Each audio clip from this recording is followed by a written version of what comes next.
Bom dia a todos e a todas. É uma grande alegria poder reconhecer alguns rostos, encontrar alguns nomes já conhecidos e também uma alegria descobrir alguns rostos ainda desconhecidos. Então, a proposta destes três sábados, né? A proposta é muito simples, é um curso que já de diferentes maneiras eu tenho dado por aí, na FAGE sobretudo. Aqui também eu ofereci este mesmo curso há 3 anos, me parece, né? Ou 4, 2012.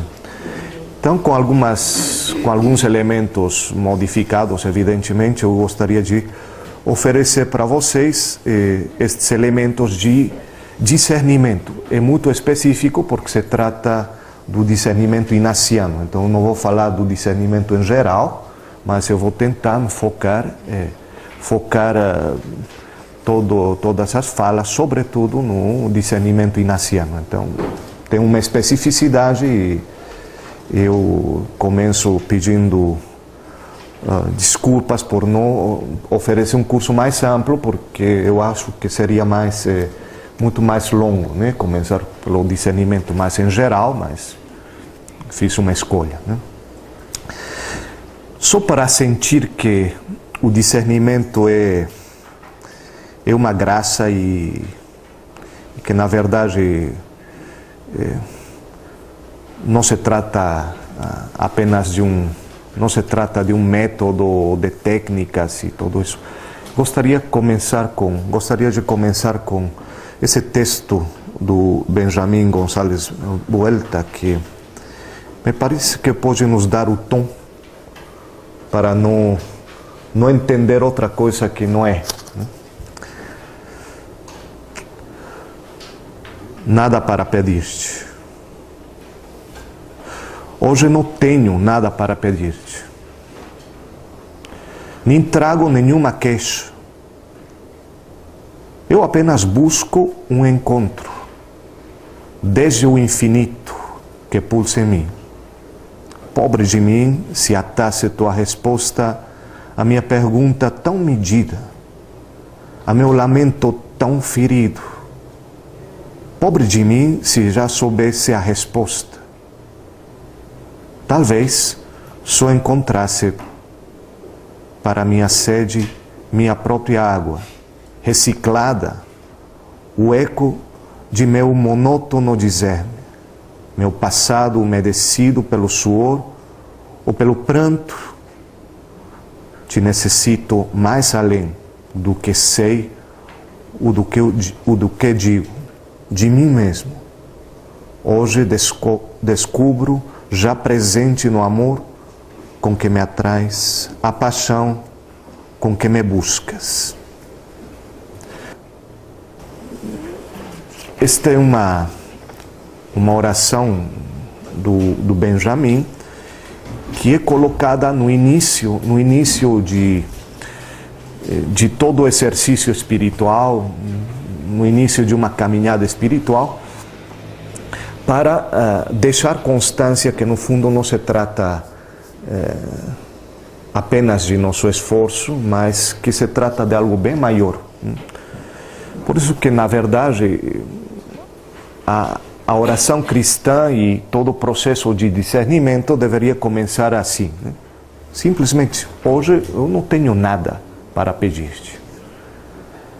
Não estou procurando uma resposta imediata, mas hoje eu quero estar contigo, depois veremos, né? Mas hoje não tenho nada para pedir-te. Eu não trago nenhuma queixa, claro. Não venho para colocar uma lista de queixas, né? É diferente. A atitude espiritual com que a gente deveria começar. Eu busco apenas um encontro. É o fundamental. E esse encontro, claro, vai acontecer a partir dos elementos que são próprios nossos, né?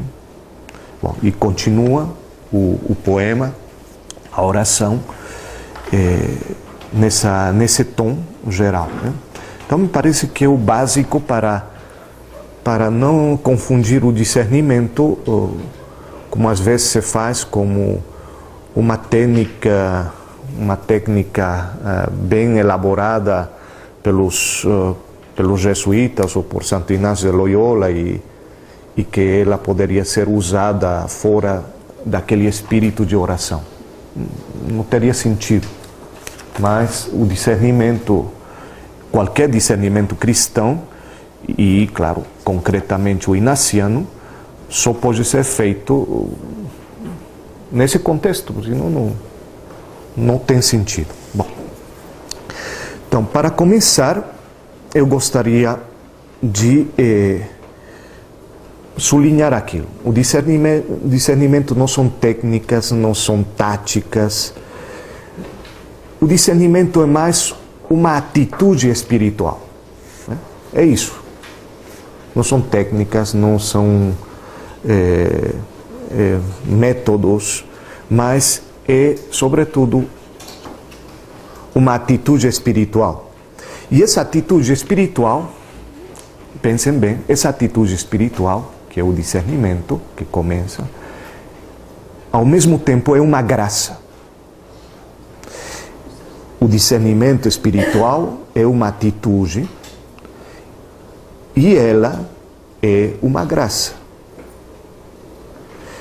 No fundo, o discernimento espiritual poderia ser resumido e dizer: se trata de nos deixarmos surpreender por Deus. Não é bonito aquilo? Se trata disso, o discernimento. Que Deus nos surpreenda. Deixar-nos surpreender por Deus. Uma surpresa quando Deus, de maneira inesperada, começa a trabalhar em nossa vida. Ele está aqui e eu não percebi. E um dia eu o encontro, né? Ele nos surpreende.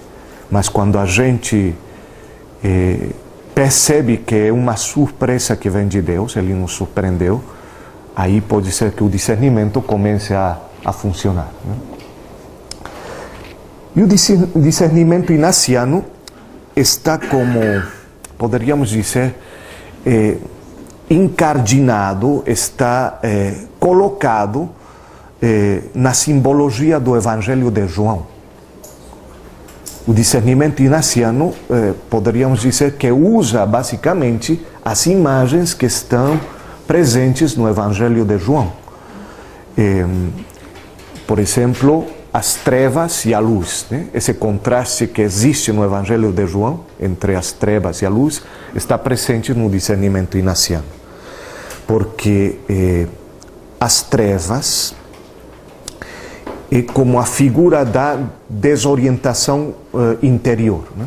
Quando a gente diz estamos nas trevas, na escuridão, é a imagem daquilo que é uma desorientação interior. Enquanto que a luz, no Evangelho de João, aparece como aquilo que orienta, né? Quando vemos as coisas claramente. Aquele clarão, né, em nossa vida. Mas é uma luz interior, né? Quando tem essa luz, se percebe como dizendo: estamos bem, estamos orientados, né, interiormente. Então, aqueles que chegam a compreender mais ou menos essa simbologia do Evangelho de João podem compreender facilmente o discernimento, porque se trata disso, basicamente, né? Trevas, luz, desorientação interior e, finalmente, do outro lado da luz, uma orientação, uma clareza interior, né? De outra parte, por outro lado, claro, é necessária essa atitude, que dizia, do discernimento, é necessária essa atitude para a vida cristã. Ou seja, nenhum cristão, honestamente falando, nenhum cristão poderia ficar fora dessa atitude de discernimento, fora de uma atitude espiritual de discernimento. Vocês devem ter ouvido muitas vezes o capítulo 12 da carta aos Romanos, versículo 2, 12:2, Romanos 12:2. Aí se nos diz o seguinte: não vos conformeis ao mundo presente, não vos conformeis ao mundo presente, mas sede transformados pela renovação da vossa inteligência, para discernirdes qual é a vontade de Deus. O que é bom, o que lhe é agradável, o que é perfeito. Não vos conformeis ao mundo presente, mas sede transformados pela renovação da vossa inteligência para discernirdes qual é a vontade de Deus, o que é bom, o que lhe é agradável, o que é perfeito. Romanos 12:2. Bom, se trata da atitude fundamental cristã, né, em relação ao discernimento. É isso. Ao mesmo tempo, o discernimento em si mesmo é uma coisa muito simples. Muito simples. E ao mesmo tempo é algo maravilhoso. A simplicidade se junta com o maravilhoso. É um pouco o grande segredo cristão, né? Uma coisa simples, a simplicidade é um maravilhoso, né?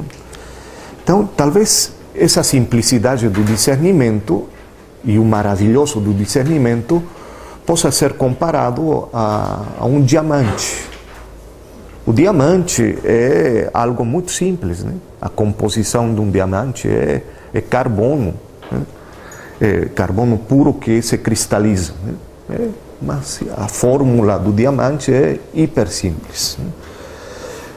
Mas para que essa coisa tão simples possa ser ao mesmo tempo maravilhosa, é necessário uma série de condições que podem se dar com uma certa dificuldade, né? Para virar esse carbono diamante é necessário pressão, é necessário calor, é necessário tempo, é necessário material, etc., né? De maneira muito semelhante, sem uma preparação, sem um tempo, sem condições para implementar, sem condições para colocar em funcionamento, que dá um pouco de trabalho, claro, é necessário um tempo onde a gente possa cultivar essa atitude de discernimento, né? Então, sem esse tempo necessário, sem essas condições necessárias para se tornar maravilhoso o diamante, para se tornar maravilhosa aquela atitude básica de todo cristão, seria difícil chegar ao discernimento. Então é necessário esse tempo para passar a ter uma consistência diferente, né? O discernimento mesmo. Simples, mas precisa de tempo. Quando falamos em discernimento no âmbito inaciano, claro, tem um sentido muito preciso, né? Claro, tem esse sentido mais geral do discernimento cristão, né? Mas o uso do termo, da palavra discernimento, hoje está como bastante aberto, né? Então tem diferentes campos nos quais a palavra discernimento é usada, e não necessariamente no sentido do discernimento inaciano ou do discernimento cristão, né? Quando vocês pegam um dicionário vocês procuram a definição de discernimento, normalmente aparece a definição mais ampla, mais geral, que diz esclarecer no meio de algum tipo de confusão. Seria o sentido mais amplo. Mas o discernimento cristão e ignaciano não vai imediatamente nesse sentido, né? Esclarecer algum tipo de confusão, no meio de uma confusão, esclarecer no meio dessa confusão. Não é o imediato. Então a gente vai aos pouquinhos ver qual é o sentido próprio do discernimento. Quando falamos em discernimento ignaciano, a gente está obrigado a se remeter a Santo Inácio de Loyola. Porque a origem do discernimento ignaciano, vem de Inácio, né? A gente está obrigado a buscar a origem desse discernimento. Por que ele é ignaciano? É um discernimento cristão, mas com uma forma concreta. A gente precisa chegar até a vida de Inácio de Loyola para entender qual é a origem de tudo isso, né? E de maneira muito simples.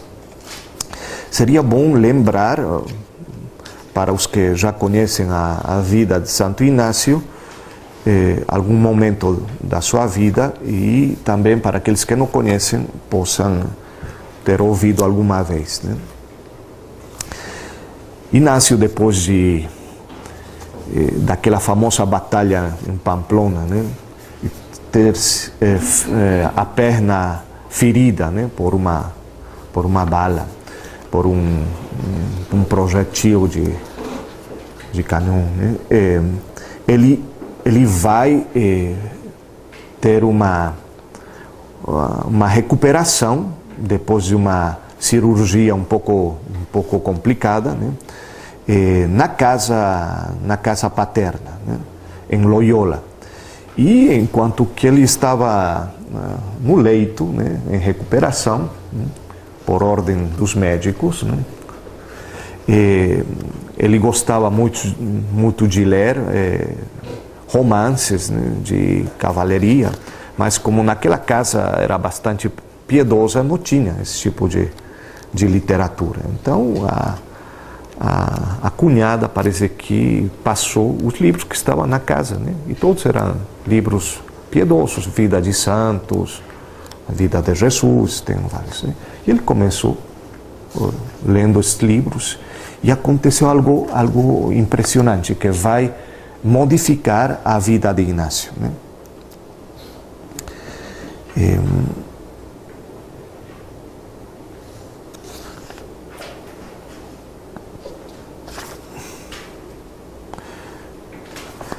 Aí está. Foram cortados a carne e o osso que sobrava. É a cirurgia de Inácio na perna, né? Usaram-se meios para que a perna não ficasse tão curta. Aplicaram muitas pomadas e a esticaram continuamente com instrumentos. Durante esses martírios, muitos dias. Mas Nosso Senhor lhe ia concedendo saúde. Começou a se ver tão melhor que em tudo estava sadio. Apenas não podia apoiar-se sobre a perna e tinha por força de continuar acamado.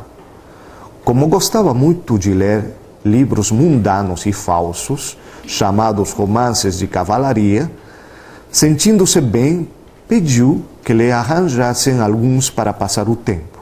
Porém, naquela casa não se encontrou nenhum dos livros que tinha costume ler.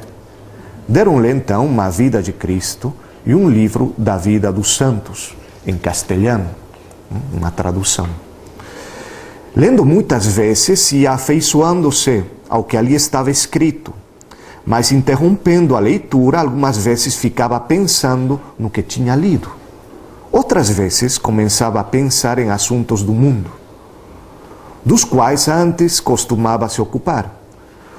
Uma das muitas vaidades que lhe ocorriam dominava tanto o seu coração, que ficava imediatamente embevecido a pensar nela, por 2 ou 3 ou 4 horas sem dar conta de si.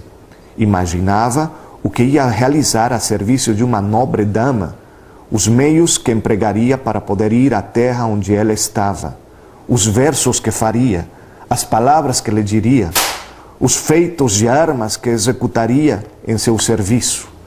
Achava-se com isso tão distraído que não enxergava como era impossível poder alcançar esses objetivos, porque a dama não era de vulgar nobreza, nem condessa, nem duquesa, mas seu nível era mais elevado do que qualquer destes, né? Tem muitas questões sobre a identidade dessa dama, né? Quem era? Bom, tem várias teorias, não é o caso agora de falar. Contudo, Nosso Senhor o socorria, fazendo suceder a esses pensamentos outros que nasciam de suas leituras. Porque lendo a vida de Nosso Senhor e as vidas dos santos, detinha-se a pensar, raciocinando consigo mesmo. E se eu fizesse isto que praticou São Francisco? Ou isto que São Domingos realizou? Assim, discorria por muitos assuntos que achava bons, propondo-se empreendimentos difíceis e grandiosos. Quando concebia esses propósitos, parecia encontrar em si facilidade para pô-los em prática, mas todo o seu discorrer era falar consigo.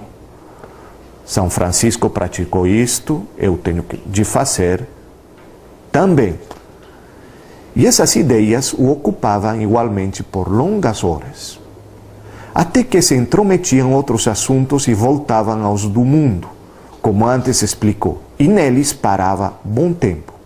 Esta sucessão de pensamentos tão diversos, aqui está um importante, esta sucessão de pensamentos tão diversos durou bastante. Detinha-se sempre nas ideias que se apresentavam à sua fantasia, até se sentir cansado, quer se tratasse dos sucessos no mundo, quer dos assuntos de Deus. Então parava e dava atenção a outras coisas. E aqui vem. Observou, contudo, esta diferença nos pensamentos, né? Observou, contudo, esta diferença. Quando pensava nos assuntos do mundo, sentia muito prazer, mas quando cansado os deixava, achava-se seco e descontente. De modo contrário, quando pensava em ir a Jerusalém descalço, em não comer senão verduras, em fazer todos os maiores rigores que via nos santos, não se consolava apenas enquanto se detinha nesses pensamentos, mas ainda depois de os deixar, permanecia contente e alegre. Mas não caía em conta disso, nem parava a considerar essa diferença. Até que, uma vez, seus olhos se abriram um pouco e começou a maravilhar-se desta diversidade e a refletir sobre ela. Então, por experiência, aprendeu que uns pensamentos o deixavam triste e outros alegre. Assim, pouco a pouco, chegou a conhecer a diversidade dos espíritos. Pouco a pouco, chegou a conhecer a diversidade dos espíritos que o moviam. Um do demônio e outro de Deus.